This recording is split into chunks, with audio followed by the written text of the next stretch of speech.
하나님께서 우리에게 주시는 말씀, 복음은 구원을 주시는 하나님의 능력이다. 성경 말씀 읽겠습니다. 같이 읽습니다. 헬라인이나 야만인이나 지혜 있는 자나 어리석은 자에게는 다 내가 빚진 자라. 그러므로 나는 할 수 있는 대로 로마에 있는 너희에게 또 복음 전하기를 원하노라. 내가 복음을 부끄러워하지 아니하노니 이 복음은 모든 믿는 자에게 구원을 주시는 하나님의 능력이 됨이라. 먼저는 유대인에게요 그리고 헬라인에게로다. 복음에는 하나님의 의가 나타나서 믿음으로 믿음에 이르게 하나니 기록된 바 오직 의인은 믿음으로 말미암아 살리라 함과 같으니라. 아멘. 여러분, 출발점, 내 인생의 출발점은 내가 태어나면서 내 생각과 내 의지 이런 거 모른 채 그냥 내 인생이 그냥 출발을 하나님이 시키셨습니다. 그래서 여러분들의 이제 생각과 의지와 이런 것 아무것도 없이 하나님이 세상에서 여러분의 인생을 시작시키시고 출발시키셨다는 거죠. 학교를 들어가면, 초등학교를 들어가면, 이제부터 새 학년으로 출발한다. 이런 생각들을 가질 것입니다. 그리고 또 여러분들이, 이제 다른 학년 중학생으로 올라가면 그때도 새롭게 출발하는구나. 이렇게 생각하실 거예요. 그때마다 여러분들의 마음이 이번 연도는 진짜 제대로 출발 좀 해봐야지. 내가 전에 좀 실패하였던 거 있으면 이제는 이 출발할 때 이 실패를 조금 덜 안 하도록 참 준비를 잘해서 해보아야지. 이런 생각들을 다 가지는 것입니다. 그래서 여러 가지 생각도 하고 계획도 세우고 이런 관점으로 시작하면 좋겠다. 저런 관점으로 시작하면 좋겠다. 뭐가 필요하다. 이런 식 생각들을 하면서 출발을 잘 한번 해보려고 합니다. 마찬가지로 하나님의 능력을 알기 위한 출발점이 있다는 것이에요. 여러분들이 이제 복음은 하나님의 능력이다라고 말하는데 이 복음이 하나님의 정말 능력인 것을 내가 체험하고 알기를 원하는데 성도님들이 그 코로나가 되면서 이 유튜브나 영상으로 예배를 들으면서 갈증이 있다고 해요. 그 갈증을 이렇게 조사를 해보니까 더 깊은 영적 체험을 하고 더 깊은 주님과의 만남을 경험하고 싶고 이런 마음들이 드는 거예요. 자, 그럴 때에 우리가 그런 영적 체험이나 그런 경험들이나 이런 것들을 얘기할 때 꼭 결부될 수밖에 없는 것이 하나님의 능력이라는 것이에요. 그러니까 여러분들이 하나님의 능력을 경험하는 것에 대해서 오늘 이 사도 바울이 이야기하고 있는 것입니다.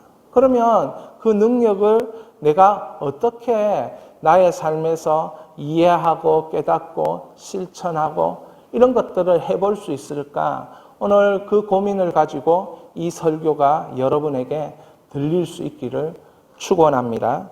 첫 번째로 이 출발을 잘 하기 위해서는 이렇게 해야 돼요. 한번 같이 읽겠습니다.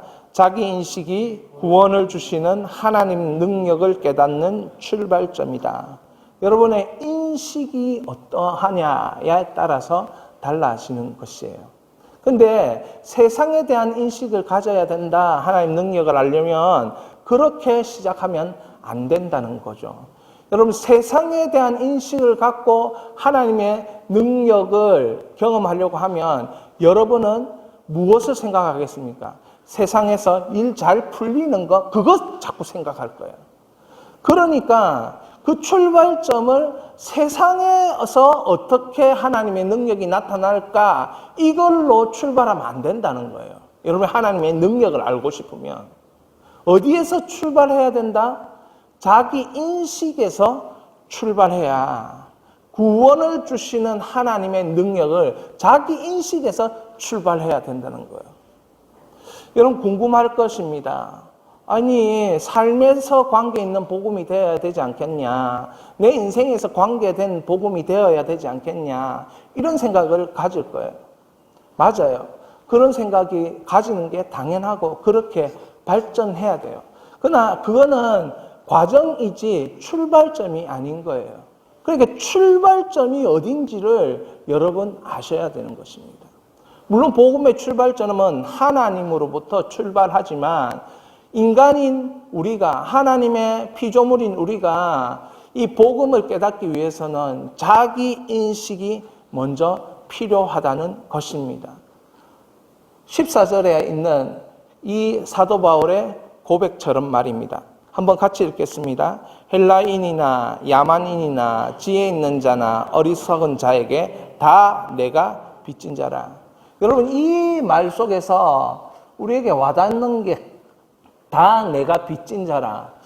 여러분, 빚진 자라고 얘기할 때 지금 사도 바울은 누구에게 빚졌다라고 말하는 것입니까? 헬라인이나 야만인이나 지혜자나 어리석은 자에게 빚진 자라고 얘기하고 있어요. 여러분, 사도 바울이 이 사람들한테 실제 빚졌습니까? 아니죠. 구원하신 분은 누구셨습니까? 하나님이셨습니다. 죄를 용서하신 분은 누구셨습니까? 예수 그리스도의 십자가에 그 흘리신 보혈입니다. 그런데 왜 사도 바울은 자기가 이 사람들에게 빚진 자라고 얘기를 합니까? 예수 그리스도께 빚진 자, 복음에 빚진 자, 이렇게 얘기해야 맞지 않습니까? 그런데 왜 사도 바울은 이렇게 자기 인식을 하냐는 거죠. 이유가 있습니다. 죄인됨이 자기 인식의 출발이라는 것을 지금 깨닫는 것입니다. 모든 사람은 지혜자나, 모든 사람은 어리석은 자나, 헬라인이나 야만이나, 모든 사람은 죄인이라는 것입니다. 죄인으로서 빚진 자라는 의미가 있는 것입니다. 이걸 조금 더 내려가 보면 더 선명하게 알 수 있습니다. 죄인됨의 자기 인식, 하나님 앞에 서 있는 자기 인식이 필요하다는 거죠. 죄인됨의 자기 인식은 하나님 앞에 서 있는 자기 인식을 의미합니다. 내가 어떤 삶을 살든지, 어떤 말을 하든지, 어떤 행동을 하든지, 어떤 선택을 하든지 하나님 앞에서 내가 했냐, 그때의 자기 인식이 생기는 것입니다. 왜? 하나님은 기준이 되어주시니까. 하나님은 옳음의 기준이 되어주시고, 하나님은 이 피조물, 자기 백성들에 향하여서 뜻이 기준이 되어주시니까 그 하나님 앞에서 내가 생각하는 것입니다. 그리고 두 번째가 있는데요. 세상을 향한 책임감이 자기 인식이 하나님 능력을 깨닫는 출발점이다. 우리 좀 한번 읽어봅니다. 세상을 향한 책임감의 자기 인식이 하나님의 능력을 깨닫는 출발점이다. 자기 인식을 하는데요. 첫 번째 자기 인식은 뭐냐면 죄인됨을 깨닫는 자기 인식이고, 두 번째 자기 인식은 세상을 향한 책임감을 가진 자로 나는 부르심을 받았다라는 자기 인식이에요. 자, 이 말씀을 다시 보면 그런 거죠. 헬라인이나 야만인이나 지혜자나 어리석은 자에게 뭐가 있다는 겁니까? 내가 책임감을 느낀다는 거예요. 그러니까 내가 빚진 자라는 의미를 가지는 말을 하는 것입니다. 여러분, 하나님이 만드신 세상에 책임감을 느끼니까 내가 빚진 자다, 이렇게 말하고 고백하고 있는 것입니다. 구원받은 하나님의 자녀들, 그 백성으로 하나님의 창조하신 세상에 대한 책임감, 좀 더 구체적으로 말하면 하나님 주권의 회복을 의미합니다. 그 책임감은 하나님의 주권의 회복을 의미한다는 거죠. 하나님이 주권이 없다는 말이 아니고 하나님의 주권이 하나님 창조 세계에 다 나타나야 되는데 사도 바울이 보니까 다 안 나타나요. 어리석은 자에게 안 나타나고 지혜로운 자에게 안 나타나고 헬라와 야만인들에게 안 나타나는 거예요. 같이 보여지는 거예요. 그러면 내가 책임감을 가지고 있는데 그건 나타나도록 저들 찾아가야 되겠다. 그건 나타나도록 저들에게 말해줘야 되겠다. 그래서 전도 여행을 하는 것입니다. 그런 세상에 대한 책임감이 자기로 하여금 움직이게 만드는 거죠. 그게 뭐냐? 내가 움직여서 그곳 가운데서 하나님의 주권을 회복하는 일들을 내가 감당하겠다. 이런 책임의식, 창조 질서에 대한 책임의식을 가지는 것입니다. 여러분들이 삶을 잘 살려고 하면 어떻습니까? 자기인식, 죄인에 대한 자기인식을 뛰어넘어서 이제는 삶에 대하여, 세상에 대하여 거기 정말 하나님 주권이 회복되고 있는가? 내가 일하는데, 내가 돈 버는데, 내가 뭔가를 시도하는데 거기에는 하나님의 주권이 나타나고 있는가? 한번 하나님 앞에서 생각해 보라는 거예요. 그러면 그 속에서 풀린다는 거예요. 뭐가? 하나님의 주권이 풀리고 하나님의 능력이 나타나게 되는 거예요. 왜냐하면 하나님의 백성이 하나님의 세상을 향하여, 하나님이 지으신 세상을 책임감을 가지고 있으니까 주의 성령께서 가만히 있을 리 없죠. 구원받은 사람이 하나님이 지으신, 창조하신 이 세상을 바라보면서 야, 저기는 하나님의 주권이 무너져 있어. 수많은 뉴스를 들으면서 저기는 하나님의 주권이 무너져서 완전히 저기 있는 저 나라는 엉망이야. 저 나라에는 하나님의 사랑의 주권이 회복돼야 돼. 평안의 주권이 회복돼야 돼. 그런 주권을 회복하기 위해서 어떤 사람은 NGO를 하면서 사는 것이고, 어떤 사람은 의사를 하면서 사는 것이고, 어떤 사람은 경제인을 하면서 사는 거예요. 왜? 거기서 하나님 주권을 회복하기 위해서 그렇게 몸부림치는 거예요. 뭐가 있기 때문에? 자기인식, 세상을 향한 책임감을 가진 자기인식이 있기 때문에 그렇습니다. 여러분도 저도 이런 생각을 가끔씩 합니다. 어떤 일을 할 때 이게 아닌데 이런 생각이 들 때가 있습니다. 그렇지 않습니까? 하나님 앞에서 생각해 볼 때 이게 아닌데, 선택과 의지의 문제에 있어서 자기 통제가 되면서 이렇게 살면 참 좋은데, 선택과 의지의 문제에 있어서 자기 통제도 잘 안 되고, 말에 있어서도 그렇게 말하지 말아야 했었는데 이런 마음도 들 때가 있고요. 하나님 앞에서 그렇게 하지 말아야 되었었는데 그 사람과 인간관계에서 내가 그렇게 해서는 안 되는데 이런 마음이 들 때가 있어요. 이게 아닌데. 이게 뭡니까? 하나님이 원하는 것이 무엇인가 이런 생각을 한다는 거예요. 그게 뭡니까? 그 속에서 하나님의 주권이 회복되기를 원하고, 하나님의 주권이 나타나기를 원하고, 하나님의 일하심이 나타나기를 원하고. 제가 설교 중에 이런 말을 한 것을 기억하실지 모르겠지만, C.S. 루이스가 기적이라는 책을 쓰면서 기적은 하나님의 현실이다, 이렇게 이야기를 했다는 거예요. 여러분, 우리는 현실을 살아가고 있지 않습니까? 현실에서 이 현실의 어려움들과 문제를 극복하려고 할 때 하나님은 우리의 현실도 있는 것을 잘 알지만 우리의 삶에서 하나님의 현실이 이루어지기를 원하는 거예요. 그게 기적이고 그것이 하나님의 주권의 회복이라는 것이지요. 사랑하는 여러분, 우리는 구원받은 하나님의 백성입니다. 구원받기 전에는 자기 인식은 나는 소망이 없는 죄인입니다. 이것이 자기 인식이에요. 그러면 구원받은 이후부터는 자기 인식이 거창한 것 같지만 하나님이 지으신 세상에 대한 책임감을 가지는 것, 그게 자기 인식이에요. 구원받은 이후에는 내 인생이 거창한 것 같지 않지만은, 그러나 내 인생은 하나님이 출발시킨 인생이므로 하나님의 주권이, 하나님의 현실이 나타나는 그런 것에 대한 책임감을 이제부터 느껴야 된다는 거예요. 그러니까 여러분이 하는 뭔가의 액션은 참으로 존귀한 일입니다. 누가 출발을 시켰기 때문에? 하나님이 출발시켰기 때문에. 사랑하는 여러분, 오늘 바울은 내가 지혜 있는 자나 어리석은 자에게 다 빚졌다. 모든 사람에 대하여 빚졌다. 책임감이 있다. 이것을 다르게 말하면 하나님의 창조 세계에 대하여 책임감 있게 한번 삶을 살아보겠다. 그러한 뜻이거든요. 어떻습니까? 여러분 한번 그렇게 해보고 싶지 않습니까?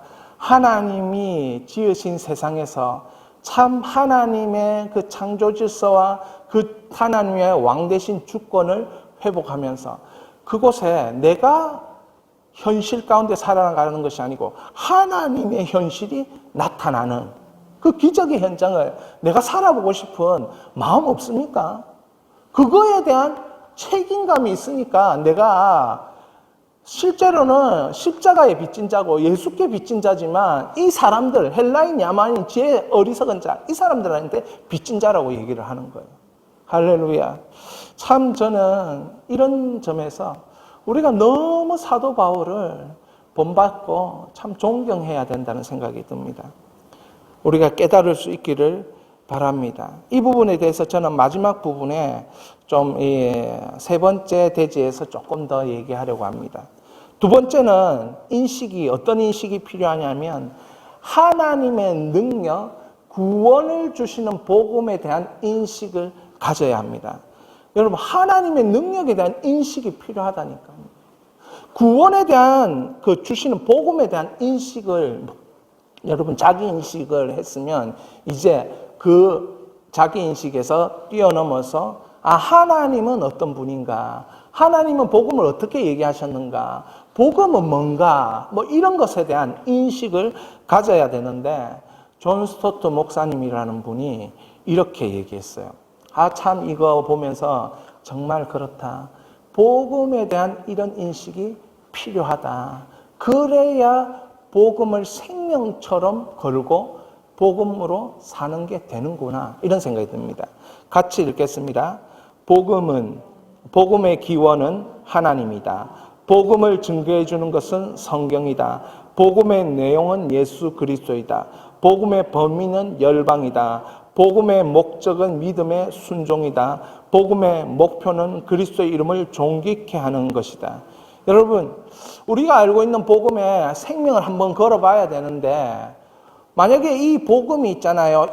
한 부분에만, 한 영역에만 역사하는 게 복음이다. 이러면 여러분 그거에 생명 걸다가는 어떻게 되겠어요? 인생을 이 일이라는 것도 계획을 세워서 배분을 잘해야 잘할 수 있는 거잖아요. 뭐 그 수학도 부분이 있는데 내가 약한 부분에 시간을 계획을 세워가지고 열심히 해야 이 영역에 성과를 얻는 거잖아요. 근데 예를 들어서 복음이 어느 한 부분만 딱 적용이 되는 거고 다른 데는 적용이 안 돼. 뭐 시간 세계 속에는 적용이 안 되고 사람 구원하는 거 그것만에만 적용이 돼. 그러면요, 여러분 복음에 신경 쓰고 싶겠습니까? 복음에 집중하고 싶겠어요? 복음에 목매고 싶겠습니까? 근데 복음이 그런 게 아니라는 거예요. 여러분 복음의 출발점이 누구라고요? 하나님인 거예요. 그러니까 이 복음으로 하다 보면 뭐가 우리가 이 마지막에 끝나는 지점이 뭐냐면 하나님으로 시작해서 하나님으로 끝나게 딱 돼 있어요. 여러분 하나님으로 시작해서 하나님으로 끝나면 실패가 없는 거예요. 왜? 시작이 누군지 아니까. 시작이 어떤 분이 시작했는지 아니까. 그런데 하나님이 끝을 딱 맺어주잖아요. 그러면 이 인생은 실패가 없는 인생이 되는 거예요. 여러분 복음이 그런 역사가 있으니까 복음에 내 인생 닭다리 박아도 복음에 전혀 내 인생이 손해보는 인생이 아닌 거라는 거죠. 사도 바울이 그렇게 말하고 있는 거죠. 복음에 증거해 주는 게 선명하잖아요. 성경 안에 복음의 내용이 다 있잖아요. 선명하잖아요. 몰라서 방황할 일이 없잖아요. 여러분 우리가 몰라서 방황하는 일이 세상에 얼마나 많습니까? 혼잡해서 뭐가 뭔지 모르는 일이 얼마나 많습니까? 나이를 따라서 10대, 20대, 30대, 40대, 50대, 60대. 그런데 이 성경은 분명하게 우리에게 가르쳐 주잖아요. 뭘 해야 되는지. 그 내용이 뭔지. 복음의 내용은 예수 그리스도다. 복음의 범위는 열방이다. 열방이니까 열방에 대한 여러분 자신감을 가질 수 있지 않겠습니까? 내 인생 한 사람 시작해서 한 사람 왔다가 한 사람 끝난다. 이게 아니잖아요. 복음을 알면은 열방에 대한 책임이 있고 열방에 하나님께서 풀어주시는 그 은혜와 능력을 따라 살 수 있는 사람이 복음을 가진 사람이라는 거예요. 이런 복음에 대한 확신이 있으니까 자기의 인생을 다른 거를 배선물로 여기고 그리스도를 아는 것을 가장 고상한 지식으로 알고 살아간다는 거죠. 바울이. 복음의 목적은 믿음의 순종이다. 순종해 보니까 놀랍거든요. 순종해 보니까 하나님의 현실이 우리가 생각하는 그 초월적인 삶이 일어났다는 걸 체험했거든요. 나는 가난하고 나는 별 볼 일 없고 나는 뭔가 드러낼 것이 없는데 영광스러운 거예요. 나는 그걸 감당할 그릇도 안 되는데 주님이 엄청나게 맡겨주셨다는 걸 자기가 느끼는 거예요. 그러니 그것이 영광스럽다는 거죠. 그러니까 순종하면서 복음의 영광을 누리는 거예요. 그러니까 뭐 다른 것을 이렇게 타협을 보고 약속을 하고 했을 때 얻는 유익과 복음에 이렇게 순종을 해서 얻는 유익, 크기가 다르고 차원이 다르고 무게가 다르고 그 풍성함과 결과가 다르니까 복음 하나에만 꽂혀서 달려가게 되는 것입니다. 결국 복음은 예수 그리스도를 존귀케 하는 목표를 가지고 있습니다. 왜? 예수 그리스도가 존귀케 되면 그 사람은 자유를 얻습니다. 세상의 묶임에서 자유를 얻게 돼요. 왜? 여러분, 여러분 인생에 여러분을 묶고 있는 것, 여러분을 아프게 하는 것, 그것은 나중에 말씀드리겠지만 결국 안 좋은 영향력으로 여러분의 인생과 타인의 인생에 정말 열매를 만들어내고 있는 거죠. 좋은 열매이면 좋겠지만 좋지 못한 열매로 서로에게 영향을 주고 있는 것입니다. 사랑하는 여러분, 로마서 1장 16절에 이렇게 얘기합니다. 같이 읽겠습니다. 내가 복음을 부끄러워하지 아니하노니 이 복음은 모든 믿는 자에게 구원을 주시는 하나님의 능력이 됨이라. 먼저는 유대인에게요 그리고 헬라인에게로다. 내가 복음을 부끄러워하지 않는다. 어디에서 부끄러워하지 않는 것입니까? 세상에서 부끄러워하지 않는 것이에요. 복음은 세상에서 무시당할 수 있다는 뜻이지요. 사도 바울은 알았습니다.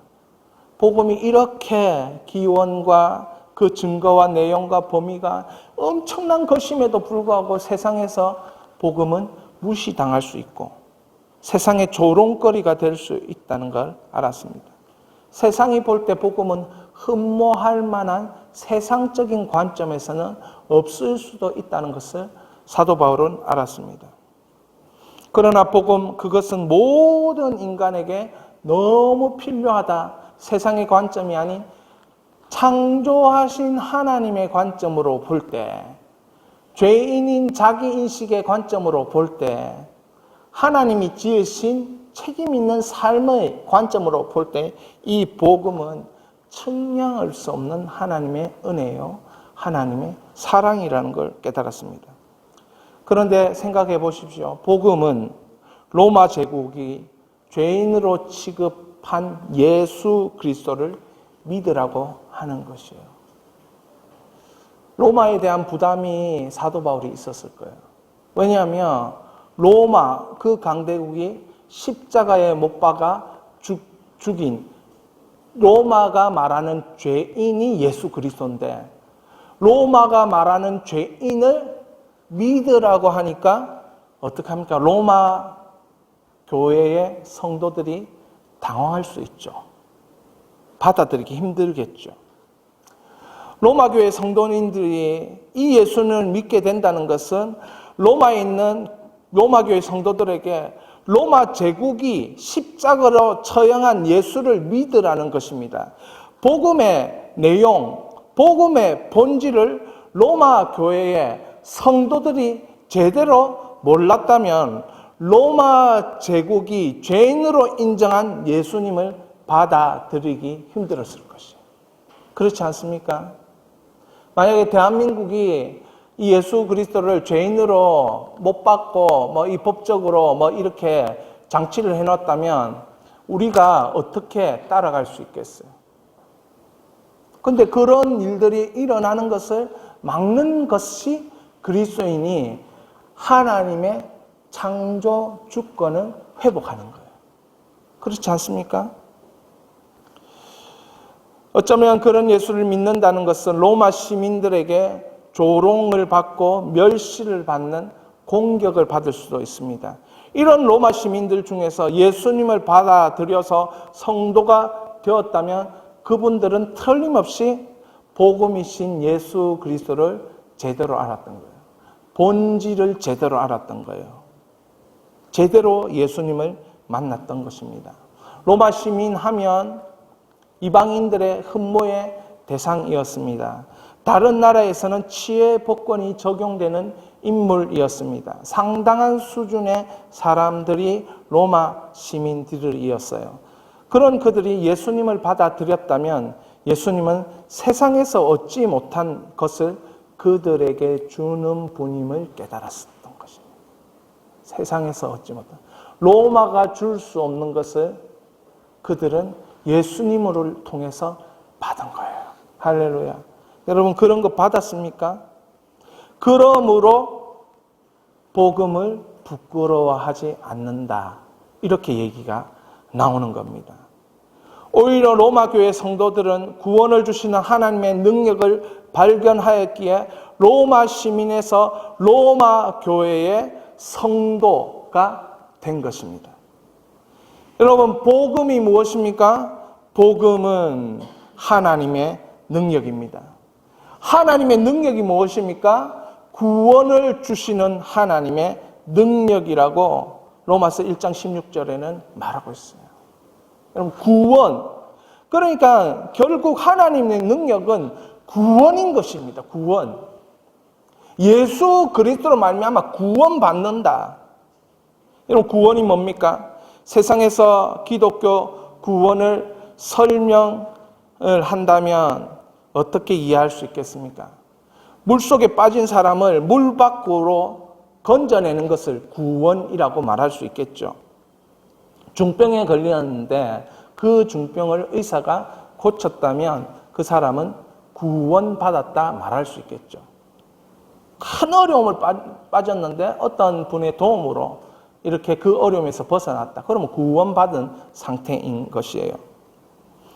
하나님의 입장에서 구원의 상태로 이끄는 것, 그것을 구원이라고 하는데, 자 생각해 보십시오. 엄마 뱃속에 있을 때 아기에게, 그것은 인생의, 그 엄마 뱃속은 인생의 전부입니다. 아기에게. 아기는 몰랐습니다. 이 엄마 뱃속을 나가면 세상에 있다는 걸 모르는 거죠. 그죠? 그러니까 세상에 딱 나오는 순간 엄마 뱃속이 전부라고 생각했는데 그 바깥도 있다는 거예요. 여러분, 다른 세계가 있다는 것을 알 수 있는 것, 이것이 구원에 반드시 필요합니다.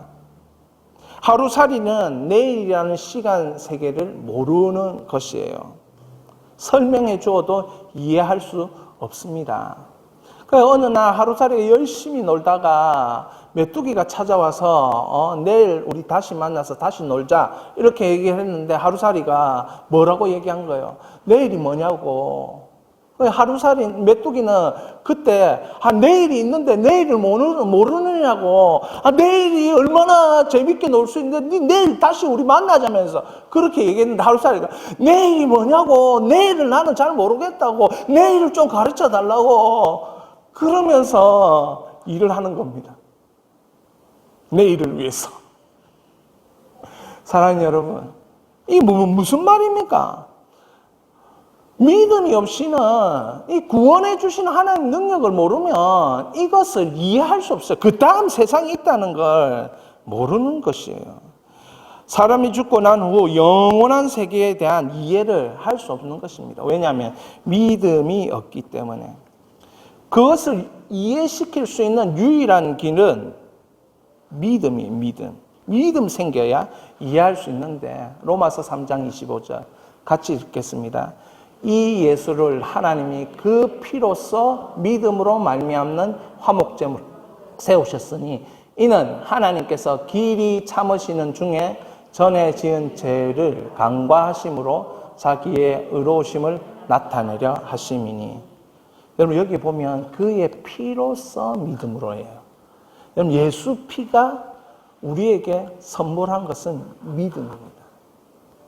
예수님이 죄인을 위해서 죽어주시는 그 피로 말미암아 우리에게 하나님에 대한 믿음이 찾아온 거예요.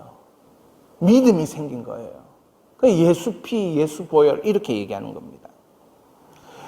성부 하나님께서 같이 읽겠습니다. 예수님의 피로 우리에게 믿음이 생기게 하심으로 우리는 이 세상이 죄악에 묶여 있음을 이해하게 되고 동시에 영원한 삶을 살아가는 세상에 대해 눈을 뜨고 믿게 되는 것이다. 죄의 세력에 대해서도 예수님의 피로 말미암아 우리에게 믿음이 생기기 전까지 우리는 죄의 세력이 무엇인지 이해하지 못하는 것입니다.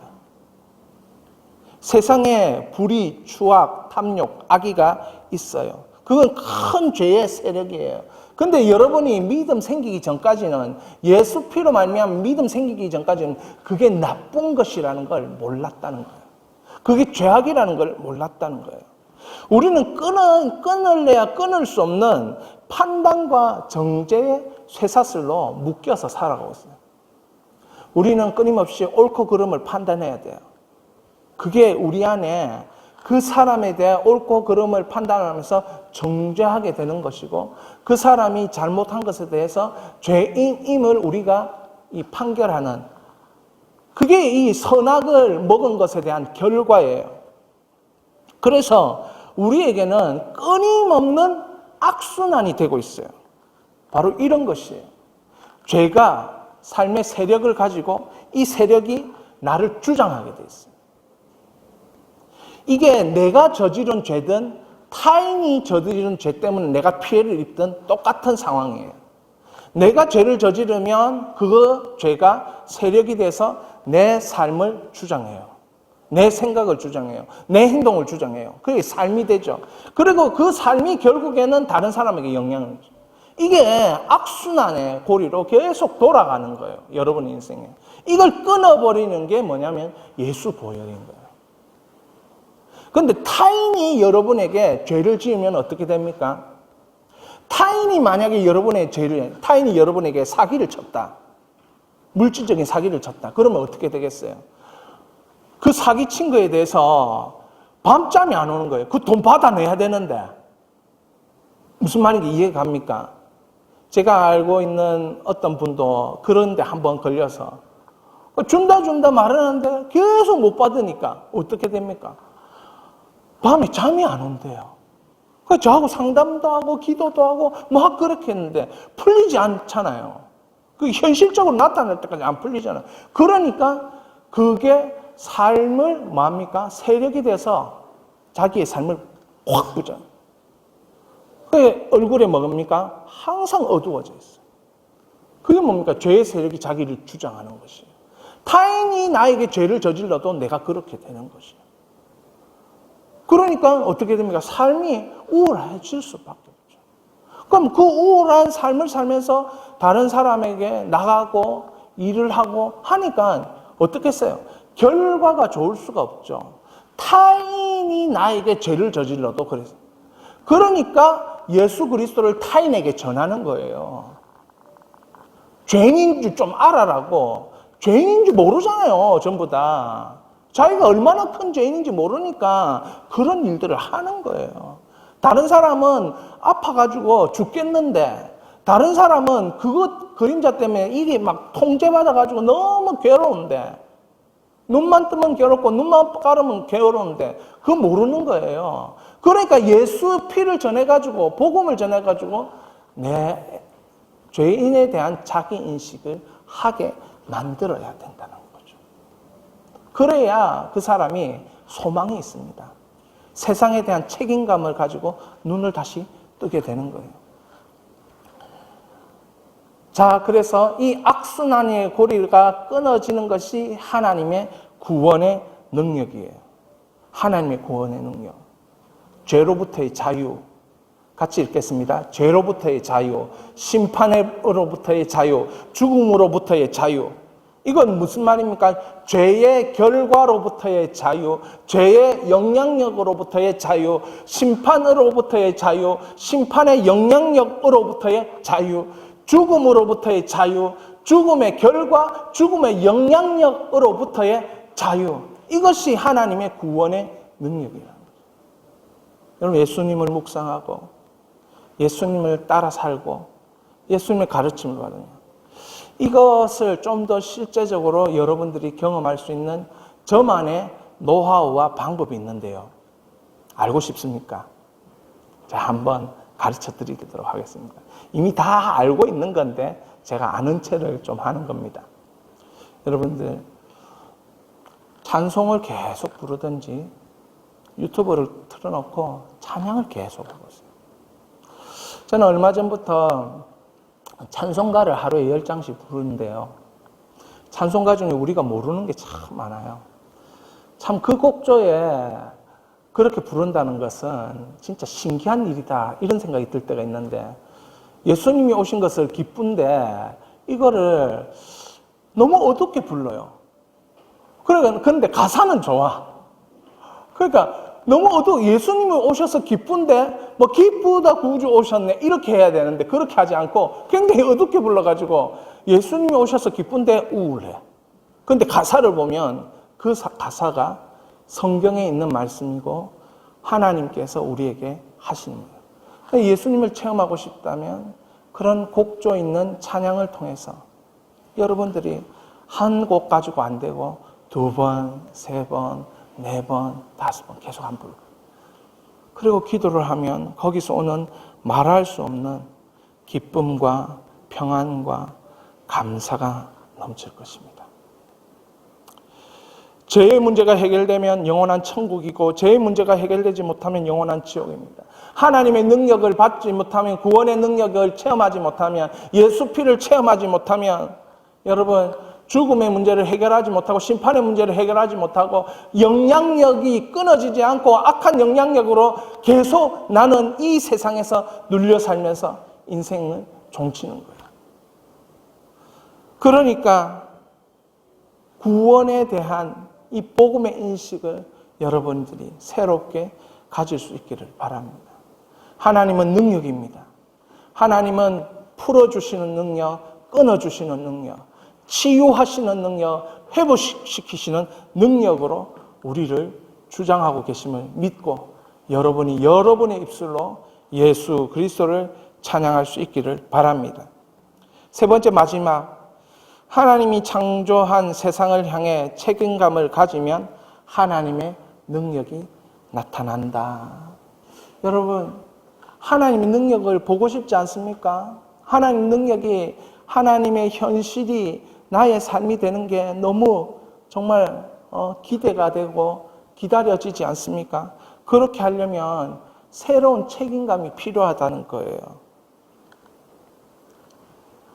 같이 읽겠습니다. 복음에는 하나님의 의가 나타나서 믿음으로 믿음에 이르게 하나니 기록된 바 오직 의는 믿음으로 말미암아 살리라 함과 같습니다. 세상을 향하여, 하나님이 만드신 창조한 세상을 향하여 책임감을 갖는다는 것은 오직 의는 믿음으로 말미암아 살리라. 이게 방법입니다. 너무 추상적이지 않습니까? 이렇게 말하실 수도 있어요. 그래서 이걸 조금 따져보도록 하겠습니다. 그럼 하나님 의가 나타나서 믿음에서 믿음에 이르게 하나니, 이 말이 무슨 말일까? 이 말을 먼저 알아야 오직 의인이 믿음으로 말미암아 살리라, 이걸 이해할 수 있어요. 자, 그 의가 나타나서 하나님 의가 나타났어요. 예수 그리스도이십니다. 자, 의가 나타나서 믿음으로 믿음에, 이 첫 번째 믿음은 무엇이고 두 번째 믿음은 무엇인지 말씀드리려고 합니다. 하나님의 의가 어디에 있습니까? 복음 안에 있고, 사람을 의롭게 하는 의가 거기에 있습니다. 사람을 같이 읽겠습니다. 하나님의 의의 기준까지 오게 하는 능력이 그 복음 안에 있다. 그렇기 때문에 복음은 믿음에 이르게 한다. 그럼 이 복음을 예수 그리스도로 바꾸어서 하나님의 의가 예수 그리스도 안에 있다. 사람을 의롭게 하는 하나님의 의가 예수 그리스도 안에 있다. 사람을 하나님의 의의 기준까지 오게 하는 능력, 그 복음 예수 그리스도 안에 있다. 그렇기 때문에 예수 그리스도는 믿음으로 믿음에 이르게 한다. 여러분, 예수 그리스도를 여러분 믿는 것은 믿음에서 믿음으로 이르게 한다는데요. 이 믿음이 뭐냐? 이 믿음은 첫 번째로는 출처예요, 출처. 하나님으로부터 시작된 것이에요. 예수 그리스도로부터 시작된 것이에요. 출처예요, 출처. 근데 두 번째 믿음은 뭐냐면 방향이에요, 방향. 내가 그 예수님 때문에, 내가 하나님 때문에 그 방향으로 자꾸 가게 되는 거예요. 나는 이 방향이 맞다 생각했는데 예수님 때문에 이 방향으로 가는 거예요. 그런 일이 자꾸 일어나는 거예요. 나는 이 방향이 맞다 생각했는데 예수님 때문에, 하나님 때문에 이 방향으로 자꾸 하나님이 그쪽으로 나를 몰아가시는 거예요. 그러니까 믿음은 누가 시작했냐면 하나님이 시작했고, 하나님은 예수 그리스도 그분을 통해서 의의 옷을 입히셔가지고 계속해서 그 믿음이 발동해서 그 의가 역사해서 방향성을 잡아주는 거예요. 그래서 믿음에서 믿음으로 이렇게 얘기하는 거예요. 그러니까 오직 의는 믿음으로 말미암아 살려라, 이런 그런 정리를 사도 바울이 하게 된 것입니다. 그 구원은 하나님의 의에 이르게 한다는 의미입니다. 그래서 사도 바울은 오직 의인을 믿음으로 말미암아 산다 말하는 것입니다. 여러분 구원 받았지 않습니까? 그러면 그 구원의 능력이 여러분을 어디까지 인도하느냐? 하나님 절대로 실패하지 않기 때문에 하나님의 예수 그리스도께서 말하신 그 목표까지 여러분 가게 됩니다. 여러분 실수를 해서 그렇지, 판단 미스를 해서 그렇지, 그것조차도 하나님이 성령의 능력으로 합력하여 선을 이루어서 거기 가게 만드십니다. 그러니까 복음이 영광스러운 거예요. 사도 바울이 그래서 복음이면 된다라고 사도 바울이 얘기한 것입니다. 사랑하는 여러분, 예수 복음에 자신감을 가지시기 바랍니다. 확신을 가지시기 바랍니다. 인생을 걸어버리시기를 축원합니다. 루터는 하나님의 의에 대하여 젊을 때 깨달았습니다. 이 루터가 종교개혁의 시작을 할 수 있었던 것은 깨달음이에요. 그 대변혁이 자기 인생 가운데 일어났는데 그게 뭐냐면 하나님이 선물로 주신 의라는 거죠. 평가하는 의가 아닌 거예요. 여러분, 사람은 정죄하는 오름이에요. 정죄하는 오름. 선악을 판단하는 오름이에요. 그런데 하나님은 선악을 판단하는 오름이 아니고 의를 주셔가지고 그걸 입혀주시는 오름이에요. 그러니까 우리가 의롭게 되는 거예요. 밖으로부터 온 의를, 밖으로부터 온 의예요. 어미 닭이 새끼 병아리를 그 날개 아래 품듯이 하나님이 우리를 마신다? 감싸주시는 거예요. 감싸주셔가지고 데리고 다니니까 이게 뭐가 되는 겁니까? 의로운 곳으로 그냥 자꾸 가게 되는 겁니다. 잘못 가게 되면 잘못 갔다라고 마음속에 이게 아닌데 이런 생각을 자꾸 들게 만드시고, 그리고 잘 갔으면 하나님 너무 기뻐하시겠다 이런 마음을 가지게 만드시는 거예요. 성령께서. 우리는 어렵지 못하지만 하나님은 우리를 보호하시고, 같이 읽겠습니다. 치유하시는 의를 부여하셔서 그 의를 힘입은 우리는 거룩한 모습으로 성숙에 가기 시작한다. 이게 놀라운 하나님의 복음의 설계입니다. 우리 힘으로 가는 게 아니에요. 그 의를 힘입어 우리는 날마다 조금씩 달라지고 조금씩 자유롭게 되고 조금씩 기뻐하게 되고 조금씩 하나님의 미소를 경험하게 되는 거죠. 마치 제가 말씀드린 것처럼 심장이 막 지가 알아서 뛰듯이 매분 72에 뛰고 온몸에 이 5리터의 혈액을 뿜어내고 하루에 10만 회를 뛰면서 막 이렇게 몸에 70년에 생활할 때 26호흡기를 뛰면서 1억 8천 리터를 몸속에 돌리는 그 심장처럼 복음, 예수 그리스도, 의 되신 그분을 우리 인생에 막 돌리는 거예요. 잘하고 있을 때 돌리면서 칭찬해주고 격려해주고 하나님 기뻐하고 하나님 즐거워하시고 하나님 상급 주고, 못하고 있을 때는 아이고 왜 그러냐, 아프다 내가 아프다, 너하고 같이 가고 싶은데 너는 왜 그쪽으로 가냐, 막 이렇게 얘기하면서 그 복음의 의가 막 돌아다니면서 마음속에 성령께서 말씀하시는 거예요. 그게 하나님의 디자인이고 하나님의 설계인 것입니다. 그래서 이제 하나님 앞에 설 때 의롭다함을 받은 죄인으로 서게 되는 것입니다. 하나님이 의의 옷을 입혀주셨기 때문에 이제 밖으로 나갈 때에 아담과 하와처럼 벌거벗고 나갈 필요가 없고, 우리의 죄를 가려주시는 그 옷을 입고 우리가 하나님의 뜻을 따라 걸어가는 거예요.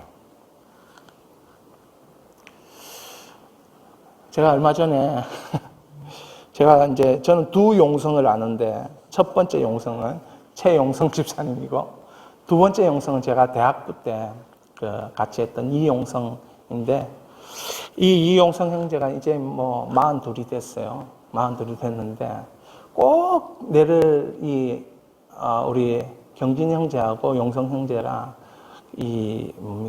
명절 되면 꼭 찾아와요.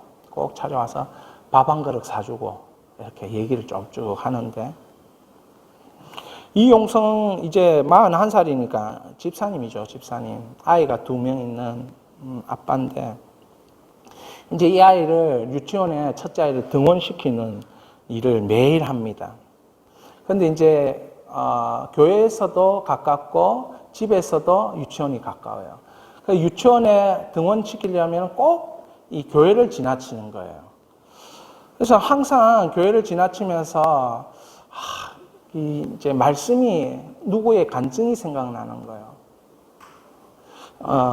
이 형제도 이제 수영로 교회를 이렇게 다녔기 때문에 항상 했던 정필도 목사님 간증. 어릴 때 자기는 3번 교회 가서 아침에 일어나서 교회 가서 기도하고, 그 집에 올 때 교회 가서 기도하고, 저녁에 가서 교회 가서 문제가 하도 많아가지고 또 기도하고, 그랬다는 얘기를, 간증을 수없이 많이 들었어요. 항상 교회 앞을 아이를 데리고 등원하면서 지나가는데 그게 생각이 나더래요. 그게 이제 출처죠, 출처. 하나님이 일하신 출처. 그게 인생 가운데 있던 자기 안에 마음의 씨앗이죠. 그 생각이 자꾸 나서, 근데 지나치고 원래 그렇게 생각나도 잘 안 하잖아요. 자꾸 지나치다가 어느 날 이 아들이 화장실에 가고 싶다고. 그럼 교회 지나가고 있는데 교회 가서 그 화장실에 갔다가 가자고, 이렇게 된 거예요. 그래서 이제 이 아이를 데리고 교회 가서 화장실에서 볼일 보고 딱 나오는데 이게 또 생각이 나더래요.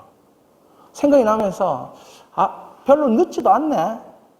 그 본당에 들어가서 아이가 앉아서 기도 한번 하고 가자. 그래가지고 이제 시작된 게 1년 동안 그렇게 한 거예요. 1년 동안. 그러면서 첫날 뭘 기도할까 잘 모르겠더래요. 뭘 기도. 야, 이거 기도한다고 내가 알겠나? 이러면 막 이런 생각 들다가 주기도문 하자. 이렇게 된 거예요. 주기도문. 하늘에 계신 우리 아버지요. 그거를 아이하고 자꾸 하다가 아이도 어느 순 주기도문을 다 외우게 되고 자기도 그 기도를 1년 동안 하면서, 그러면서 몇 달 하다가 주기도문을 하다가 이제 좀 기도를 좀 바꿔서 월요일 날은 교회를 위해서 기도하고, 화요일 날은 가족들을 위해서 기도하고, 수요일 날은 유치원을 위해서 기도하고, 이런 식으로 하면서 1년 동안 기도하면서 좋은 일이 일어나야 되는데 안 좋은, 별로 반가운 일이 아닌 게 일어났어요. 자기가 이제 결혼할 때 이렇게 아파트를 이제 은행에서 융자 받아가지고 젊으니까 샀는데, 지금 제가 5년 동안 그걸 이제 갚아 나갔는데, 주변의 아파트는 다 올랐는데 자기 아파트만 안 올랐대요. 그래서 이 형제가 진짜 온유하거든요.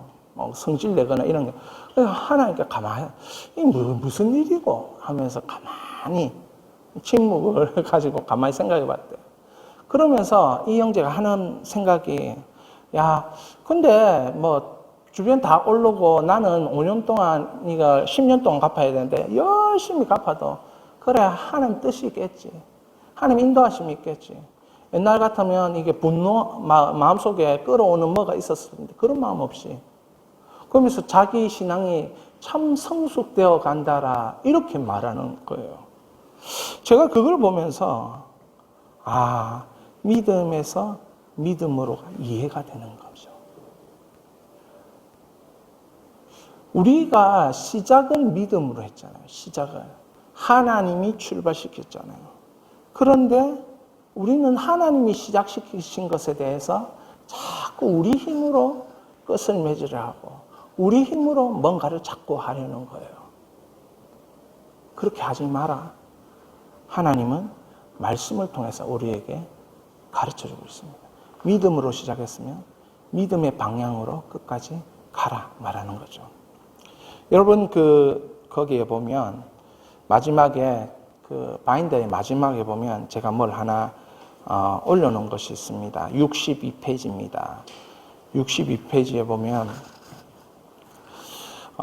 첫 믿음은 출처 하나님으로부터 시작된 믿음, 예수 그리스도로부터 시작된 믿음이라고 했습니다.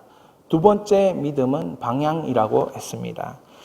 커피 브레이크 성경 공부 중에서 하나님은 아브라함에게 계시한 것이 무엇입니까? 질문이 있었는데 보여줄 땅으로 가라. 그런데 하나님이 계시하지 않은 것은 무엇입니까? 질문을 하는데 보니까 스데반이 이제 아브라함에 대해서 얘기하는 건데 지명을 분명히 가르쳐 주지 않았다는 거예요. 왜 그랬을까?